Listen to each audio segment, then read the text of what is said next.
Enjoy Phoenix n'a pas d'amis. On va essayer de comprendre pourquoi. On va voir ça dans cette vidéo. Puis c'est parti quoi. Pas facile pour moi de vous parler de ce sujet que j'évite depuis plusieurs années et qui me fait vraiment souffrir en fait. Voilà, je vais jouer la carte de la transparence la plus totale avec vous et je vais essayer de plonger dans ce sujet sans être trop touchée par ce que je vais dire, sans larmes, sans tristesse, mais plutôt Et si les gens ils veulent te voir chialer, c'est YouTube. Il faut se montrer vulnérable, c'est important. avec un regard assez bienveillant sur les épreuves et sur ce que j'ai vécu avec mes relations en amitié. Ça n'a pas été facile et je fais vraiment partie des personnes qui estiment qu'une rupture amicale est plus douloureuse qu'une rupture amoureuse. Quand j'étais plus jeune, j'ai pas vraiment le souvenir d'avoir eu beaucoup d'amis. Je sais que ma sœur était une personne hyper extravertie, ma petite sœur, et moi j'étais plutôt quelqu'un d'assez introverti, qui aimait sa solitude, qui aimait faire des activités seule. Je me suis toujours vraiment contentée de ma propre compagnie et j'ai jamais été malheureuse en étant seule. Très vite, j'ai appris à jouer seule et j'aimais bien être toute seule dans mon coin, ça me dérangeait pas. Je passais énormément de temps à lire ou alors à jouer aux jeux vidéo ou être en fait perdue dans mes pensées comme toutes les petites filles finalement. Enfin, Ah moi aussi c'est trop pareil. Trop pareil. Moi j'étais comme toi aussi. Non, je dis ça en plus sérieusement. Je pense qu'on est nombreux à s'identifier, hein. On est sur YouTube, les gars, les filles. Bon, a priori, si vous êtes comme moi, voilà, on aime la culture YouTube. On passe pas mal de temps à regarder nos youtubeurs préférés. Je suis de regarder, il y a pas beaucoup de vidéos. Je suis extraverti, 10 conseils pour gérer sa vie quand on est extraverti. Non, il y a un peu plus d'introvertis, je pense, effectivement, sur YouTube qu'il n'y en a probablement dans la vraie vie. On est assez fortement représenté sur Internet. beaucoup en tout cas. Alors qu'à côté de ça, ma sœur demandait toujours à être avec ses copines. Quand on partait en vacances, elle retrouvait ses copines de vacances. Quand on rentrait à la maison, elle retrouvait ses copines de la maison. Elle était hyper extravertie. Elle était super proche de mes cousins et mes cousines, alors que moi, c'était pas tellement le cas. Enfin bon, bref, vraiment quelqu'un avec beaucoup d'amis, toujours du monde autour d'elle. Toute mon enfance s'est passée de manière assez normale. Je me rappelle que j'avais une meilleure amie hein, quand j'étais vraiment toute petite. On n'est pas allé dans le même collège et donc on s'est perdu de vue, voilà. Et puis au collège, les choses ont commencé à devenir un petit peu différentes. Je me suis fait quelques amis, mais pas beaucoup. J'étais pas vraiment la populaire de ma classe, ni même de mon école. Et on va dire que à l'époque, j'avais un look qui était pas nécessairement le look qui passait partout. Voilà, mon idole c'était Avril Lavigne, donc autant vous dire que j'essayais Ouais, déjà bien maquillé, quoi. On voit, on comprend les origines. de tout faire J'ai pas fait de remarques jusqu'à maintenant, je fermais ma gueule. Comme dirait l'autre, pour le coup, nous, on tape vraiment pas sur le physique, hein. pour lui ressembler comme deux gouttes d'eau. J'étais fan de Tokyo Hotel, j'étais dans ma Tant période mieux. Avril Lavigne, skateuse, emo, la totale. J'étais dans un collège qui était pas vraiment ouvert d'esprit à ce niveau-là. Et donc les gens de ma classe étaient plutôt dans le côté, bon, on la laisse faire un peu ce qu'elle veut, c'est un peu une weirdo roqueuse, mais bon, on va pas non plus commencer à être pote avec elle. J'avais quelques amis au collège, mais pas vraiment comme les autres. Je sais pas comment vous expliquer, j'avais l'impression que moi, mes amis, c'était juste des gens que j'avais en amis à l'école, mais une fois que l'école était terminée, ben voilà, c'est tout. On se voyait pas en dehors de l'école, alors qu'il y avait des gens de ma classe qui voyaient leurs potes à l'école, en dehors de l'école, ils faisaient des pyjama parties, ils faisaient des anniversaires, des ci, des ça, et moi, j'étais Si toi aussi on t'invitait jamais en soirée, lève le doigt. Ah, c'est un peu ça, quoi. Oui, on se retrouve plus ou moins tous dans son discours parce que, bah oui, on est sur Internet, on n'est pas les yes life, on n'est pas les extravertis, on est plus solitaire que la moyenne, c'est comme ça. On a probablement une enfance d'introverti. pas vraiment dans ce délire-là. Alors, soit parce que j'avais pas forcément le type d'amis qui faisait ce genre d'événement, soit aussi parce que, Toi aussi parce que t'étais chiante à mourir, voilà. mais je sais pas. Mais non, mais c'est peut-être ça en plus. Peut-être qu'elle était chiante à mourir. Des fois, il faut se remettre en question, vous savez.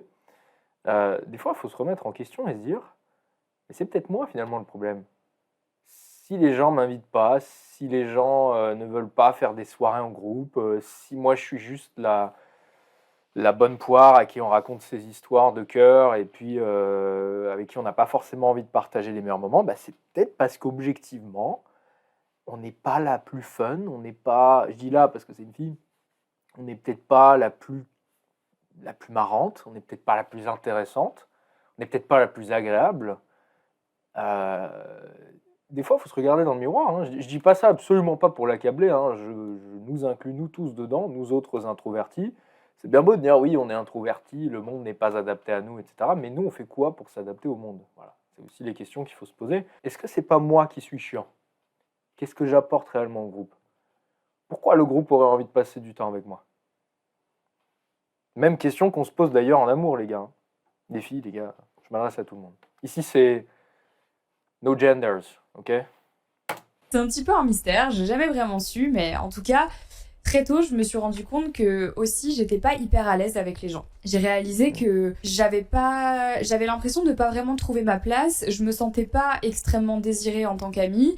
Et j'avais pas l'impression d'être assez intéressante pour être avec les gens. Quand je disais quelque chose à quelqu'un, j'avais pas l'impression de l'intéresser. Ou au contraire, des fois, il y avait des gens avec qui je me sentais hyper bien et donc je parlais et je me rendais compte que je les saoulais en fait. Donc l'insertion à l'école... Ah, c'est dur, hein, l'équilibre. Et ça, c'est le problème, paradoxalement, de l'introverti qui n'est pas habitué à échanger avec les autres, qui est moins habitué à recevoir des stimuli sociaux, c'est qu'il va peut-être moins bien savoir doser. Comme elle le dit là, soit il parle beaucoup de lui ou d'elle, en l'occurrence c'est une femme, soit elle n'est pas assez à l'aise et donc elle dit rien. Alors que l'extraverti est simplement plus habitué, il a plus l'habitude du contact social et donc il sait finalement mieux écouter, je pense. Finalement, savoir écouter, c'est quelque chose de foncièrement social. Savoir écouter, c'est pas juste fermer sa gueule et laisser l'autre s'exprimer. Savoir écouter, c'est être complètement en immersion dans le discours de l'autre, vivre les émotions avec l'autre et relancer l'autre, lui poser des bonnes questions, être vraiment concentré sur ce qu'il dit. Donc c'est quelque chose qui demande de l'expérience, qui demande de la pratique. Et effectivement, quand on reste constamment enfermé chez soi, c'est plus dur. Paradoxalement, c'est plus dur d'écouter. Et quand on va tomber sur quelqu'un qui enfin nous prête l'oreille, alors là, on va déballer parce qu'on a perdu l'habitude, parce qu'on n'a pas l'habitude d'avoir une oreille attentive. Donc c'est peut-être là le paradoxe, c'est que les introvertis ont peut-être plus de mal que les autres d'écouter, contrairement à ce qu'on pourrait croire. Moi, je ne pense pas que les introvertis aient plus de capacité d'écoute que les extravertis. Je ne suis pas sûr de ça. Je pense qu'ils ont moins l'habitude de s'entraîner à ça, justement.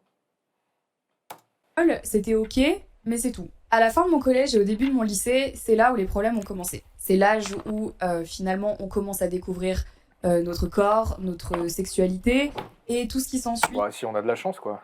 On commence à avoir des relations. Et moi, je sais que ça a été une période qui a été très compliquée parce que malheureusement, en plus de tout ça, c'est le moment où il y a eu des histoires dans mon école et où je me suis fait harceler. J'ai déjà parlé de ce harcèlement à l'école. Ça m'a beaucoup marqué.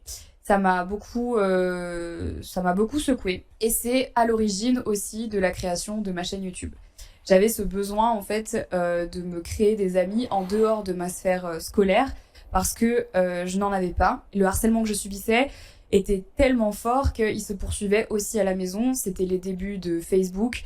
Et donc je me rappelle très bien qu'il y avait des gens de ma classe et de mon école qui venaient écrire des trucs horribles sur mon mur Facebook à l'époque. Je vous passerai les détails parce que je pense que ça peut être un trigger pour beaucoup de personnes, mais c'était extrêmement difficile pour moi. J'en pleurais tous les jours, mes parents étaient impuissants. Mais c'était l'époque où il y avait un bouc émissaire et le bouc émissaire. Ça veut dire ça va être un trigger pour les gens. Ça veut dire quoi? Il y a des gens, ils sont choqués de voir des messages insultants? C'est marrant.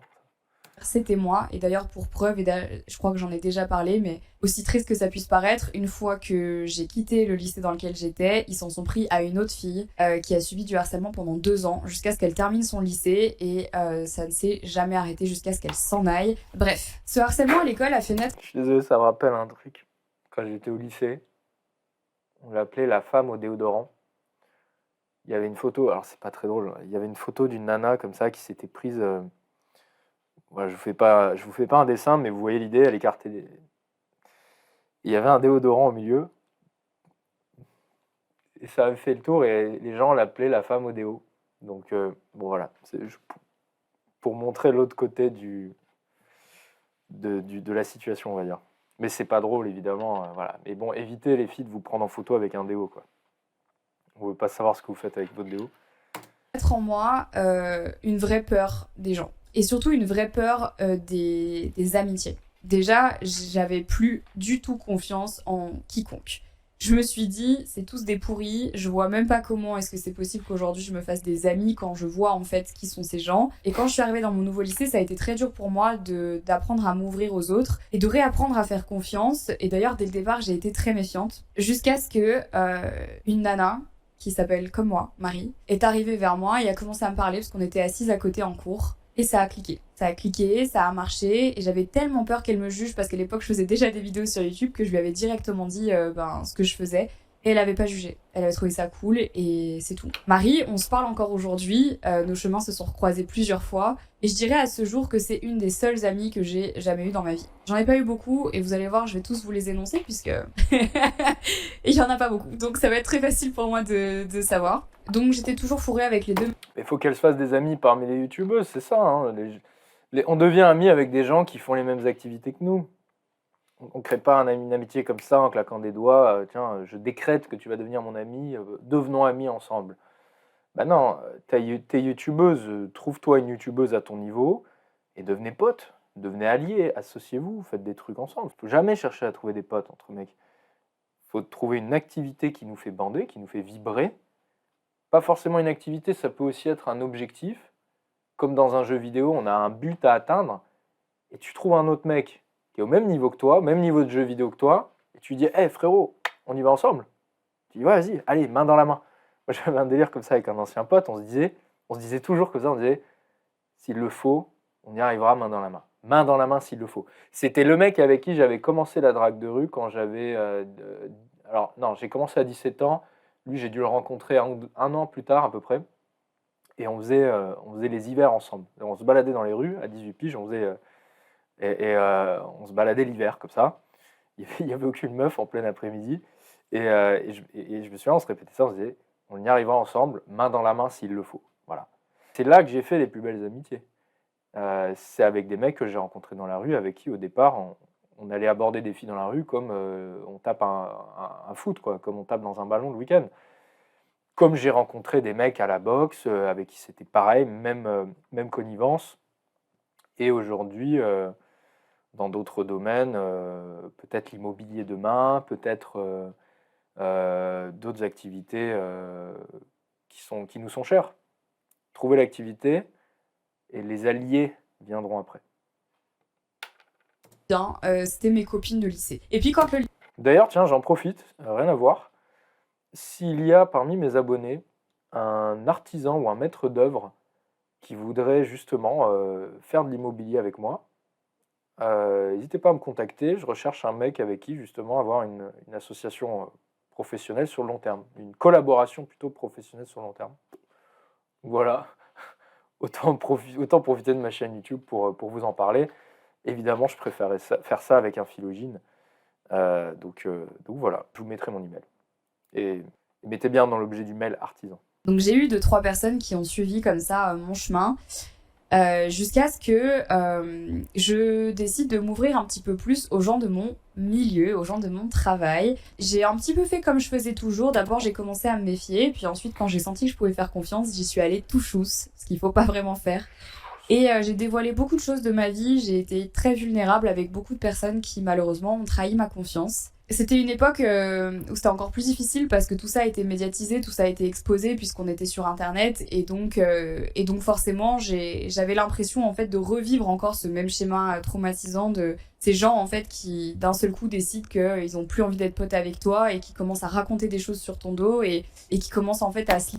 Ces gens, ça m'a l'air quand même très féminin ce genre de comportement. Et je pense qu'effectivement les nanas sont assez dures entre elles en amitié. Je me dis c'est quand même cool, à certains égards c'est cool d'être un mec. Entre mecs, c'est pas compliqué quoi. On se prend pas la tête, il n'y a pas de drama. Les rares fois où il y a des dramas entre mecs, enfin en tout cas dans mon groupe, moi je recadre parce que c'est le genre de truc, je dis les gars, quel intérêt c'est pour parler dans le dos des autres, si c'est pour faire du drama. Dans ces cas-là, si vous voulez du drama, allez voir les meufs, allez dans un groupe de meufs, allez bosser en RH, je sais pas moi. Liguer un peu contre toi et là j'ai senti de nouveau ce poids me retomber dessus de toutes ces années au lycée qui m'avaient vraiment fait du mal et je suis repartie sur un deuxième cycle de grosse solitude pendant très longtemps. Et dans l'épisode sur justement la peur de l'échec, je disais que pour ne pas être déçu, il faut pas avoir d'attente. Mais là où c'est difficile, c'est que quand t'as été déçu, tes attentes, elles sont d'office plus hautes. Parce que tu te dis, bah, si mes attentes sont plus hautes, alors j'aurai moins de déception. Parce que comme ça, je me ferai pas amie avec quelqu'un qui correspond pas à mes critères. Et donc, bah, du coup, il n'y a pas de raison que je sois déçue. Donc, il n'y a pas de calcul parfait. Et la vie, ça fonctionne pas comme ça. C'est malheureusement pas aussi simple. Je me suis malheureusement renfermée sur moi. Très fort. Très, très fort. Et pendant des années, j'ai pas eu d'amis du tout. Ça fait vraiment Calimero, mais c'est pas du tout ça que je veux faire passer comme message parce que j'ai pas du tout l'impression d'être un Calimero quand je dis ça. C'est vraiment juste, c'était mon choix. J'ai toujours fantasmé sur la meilleure amie. C'est pour moi quelque chose qui relève du miracle. Je me souviens quand je regardais la télé quand j'étais petite et que je voyais les Totally Spies, que je voyais les Super Nanas, que je voyais... Ouais, mais les Total Spies, elles ont un objectif en commun. Encore une fois, pour reprendre ce que je disais tout à l'heure, elles sont pas juste là, copine, on va parler de mecs et puis on va faire des shopping. Non, il y a une activité, il y a un objectif, il y a un goal, comme disent les Américains, en commun. On fait un truc. On avance ensemble, main dans la main. C'est pas juste, ah, j'ai pas d'amis, s'il te plaît, tu vas être ma copine, oui, allez, soyez amis.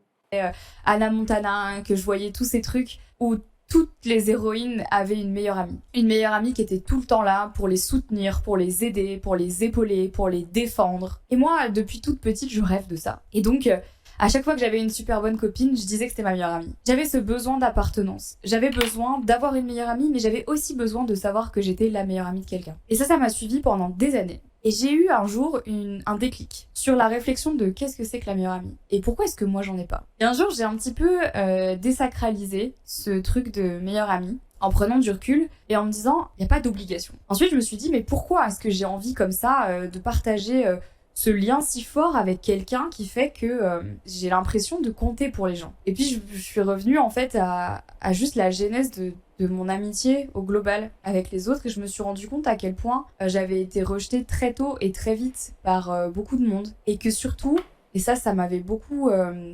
traumatisée, personne n'avait pris ma défense. Oh, pêcheur. Ah. Allez Marie. J'ai envie de verser une larme. Non, je déconne. Non, c'est mignon en vrai. C'est mignon qu'elle se livre. Enfin, je sais que dans les commentaires, les gens ils vont dire ouais, elle fait ça pour les likes, elle aurait pu couper au montage. Mais non, mais c'est normal, la vulnérabilité, on en a besoin entre nous. Sur YouTube, c'est important. Même vous, ça vous fait du bien de nous voir vulnérables. Donc peut-être qu'un jour, je vais pleurer aussi, on verra. Et donc, je me suis toujours dit que j'avais hyper envie de trouver quelqu'un qui, justement, un jour, ferait tout ce que ces gens n'ont jamais fait pour moi. J'ai réalisé que peut-être, tout simplement, que c'était pas fait pour tout le monde et que ça n'existait pas. Et que si je trouvais pas cette personne, alors il faudrait que je le fasse moi-même. C'est à ce moment-là que j'ai commencé à me construire un mur. Que j'ai commencé à construire un deuxième mur, et puis une barrière, et puis un fil barbelé, et puis des pics. Parce que je voulais plus laisser les gens m'atteindre en sachant pertinemment que personne ne viendrait me défendre. Et je me suis... Mais je sais pas ce qu'elle leur raconte aux gens pour souffrir autant dans ces relations amicales. Enfin, je sais pas, c'est un monde qui met complètement à part. Les filles, dites-nous dans les commentaires, je pense que c'est un truc de gonzesse, mais il y a un moment, il faut distinguer les amitiés et le boulot. On n'est pas au boulot. Je comprends qu'au boulot, il faille faire attention à ce qu'on dit, à pas trop se livrer. Ça peut se retourner contre toi, les gens ils vont utiliser tes faiblesses pour te détruire, raconter des conneries sur toi, réputation, etc. Mais entre potes, a priori, c'est pas la guerre, quoi. Ou alors les femmes sont de véritables serpents, même dans le cadre amical, quand on est bien loin de tous les tourments du business et du monde de l'entreprise. C'est ça qui est beau avec les hommes, c'est je pense qu'une fois qu'on les sort, qu'on les extirpe des milieux réellement violents comme l'armée, ou alors des milieux violents psychologiquement comme le monde des affaires, ils savent se créer un petit havre de paix dans lequel c'est cool, quoi. Il n'y a pas d'embrouille, il n'y a pas de drama. Parce qu'ils connaissent la violence. Encore une fois, la violence physique ou la violence psychologique. Et donc on sait à quel point c'est important d'avoir un havre de paix. Regardez tous les combats de MMA, tous les combats de boxe. C'est quoi la première chose que fait le combattant avec son équipe? C'est des gros câlins, c'est de la tendresse, c'est beaucoup d'amour parce que justement c'est un monde violent. J'ai l'impression que les meufs, elles se font un peu chier, il n'y a pas assez de violence dans leur monde, donc il faut rajouter de la violence psychologique, même dans l'amitié, quoi. Même dans un truc qui pourrait être cool, quoi. Je me suis aussi rendu compte, malheureusement, via mon statut, que les gens n'étaient pas vraiment mes amis pour moi, mais plus mes amis parce que à ce moment-là de ma vie, j'étais qui j'étais. C'était super d'être amie avec Enjoy Phoenix. C'était très pratique pour les vues et les partenariats. Et moi, je voulais pas y croire à ce moment-là. Je voulais croire que les gens étaient amis avec moi pour moi. La désillusion n'a été que plus forte quand j'ai réalisé que c'était pas le cas. Et je vous dis ça, peut-être que là, tout de suite, ça vous vient pas à l'esprit de vous dire ouais, mais là, c'est pas pareil parce qu'elle parle d'elle et que nous, on n'est pas tous connus sur les réseaux. En fait, c'est la même chose. Je suis sûre que vous avez peut-être déjà ressenti ce moment dans une amitié où vous vous sentiez utilisé. Pour qui vous étiez, pour peut-être votre position dans votre travail, pour votre manière de voir les choses, pour... Bah oui, ça s'appelle l'amitié. C'est un échange de bons procédés, c'est normal. Ça, pour le coup, je suis pas d'accord. Même l'idée du statut, honnêtement, je ne suis pas d'accord. Pour moi, le statut social, c'est un argument qui rentre dans la balance pour définir qui tu es et donc la valeur que tu apportes dans cet échange qu'est l'amitié. L'amitié est un échange de bons procédés, qu'on ne le veuille ou non, tout comme l'amour d'ailleurs. J'apporte des qualités, des qualités physiques, psychologiques. Déjà, première chose à dire, les gens ne le savent pas, mais on a tendance à préférer et vouloir être amis avec des gens de notre sexe qui sont beaux gosses. C'est-à-dire que moi, en tant qu'homme, je préfère être ami avec des hommes beaux qu'avec des hommes moins beaux. Pareil pour les femmes entre elles. C'est comme ça, on a envie d'être amis avec des gens beaux, on a envie d'être amis avec des gens intelligents, des gens qui ont du statut, des gens qui sont marrants, des gens qui sont intéressants. Ben oui, tout ça, c'est la liste des choses qui font de toi un être humain divertissant, exceptionnel, avec de la valeur, et ça se reflète dans les yeux de tes amis. Voilà, pour moi, c'est le jeu de l'amitié. C'est pas bisounours, c'est pas j'apporte rien, je veux tout prendre, je veux gratter. J'en demande tant de la part de mes amis, j'ai intérêt à apporter tant sur la table. Et c'est là que ça devient stylé, c'est quand toi et moi, on va se propulser l'un et l'autre vers le haut, parce que toi et moi, on a envie de rester à la hauteur l'un de l'autre. C'est merveilleux la réciprocité. Pour moi, c'est l'une des plus belles choses de l'humanité. C'est la base de l'humanité. C'est la réciprocité et la confiance en les autres. J'ai confiance, je t'ai offert quelque chose, je t'apporte de la valeur, et je sais que tu me le rendras d'une manière ou d'une autre. Dans une semaine, dans 10 ans, peu importe. C'est beau, c'est magnifique, moi je trouve. Voilà ma définition de l'amitié. Très simple. Et s'il y a du drama, bah, tu te casses quoi. Pour vos autres amis, pour ce que vous dégagiez, pour votre réputation, pour Bah oui. votre argent. Et que quand vous vous... Et alors, bah oui, et même l'argent, à vrai dire. Et même l'argent, je dis pas, évidemment, si quelqu'un est pote avec vous juste pour votre argent, c'est chiant. Mais si vous êtes le plus riche du groupe, et que c'est vous qui invitez à chaque fois, et ben pourquoi pas? Ça fait partie du kiff qu'on va avoir avec Albert. Quand on sort avec Albert, on sait qu'Albert, il invite tout le monde. Albert, c'est le mec qui fait kiffer tout le monde, il est généreux, il est comme ça. Mais c'est pas la seule raison qui fait qu'on le kiffe. Mais c'est une des caractéristiques d'Albert. Albert, voilà, et ça le rend unique parce que c'est pas juste l'argent. Quand à la fin, lorsqu'il faut payer l'addition, tout le monde est là en train de se barrer au shot ou en train de recompter sa part ou quoi, bah il y a Albert qui dit bah moi j'invite tout le monde les gars. Mais c'est beau, c'est cool, c'est génial d'avoir un mec comme ça dans un groupe. Et c'est génial d'incarner ce mec-là dans le groupe aussi. Pour aller plus loin en séduction, les gars, je vous mets en lien ma liste mail avec mes mails interdits, mes meilleurs conseils pour rendre une femme folle amoureuse de vous, en utilisant certains leviers psychologiques. Vous verrez, c'est des choses dont je ne parle nulle part ailleurs, ni même sur YouTube. Et je vous dis à bientôt. Ciao.